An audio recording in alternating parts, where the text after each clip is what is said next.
আমরা আজকে আসছি শহর থেকে একবারে শেষ মাথায়, অনেক দূর সুপারি পাড়ার জন্য আসছি। সুপারি বাগান, এবার নারকেল বাগান, বিশাল বড় বাগান, উঁচু নিচু পাহাড়ের ঢাল, ঢালের মধ্যে সুপারি বাগান লাগিয়ে আছে। অনেক সুন্দর। এই যে উঁচু নিচু পাহাড়ি ডাল,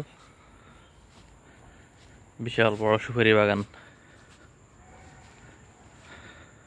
এবার নারকেল, এই পাশে আছে নারকেল বাগান। এদের আবার শুকনো নারকেলটা খায় না, নিচে পড়ে থাকে, এমনি পড়ে থাকে, বাদুড়ে খায়, কিন্তু নিজেরা খায় না, ডাব খায়।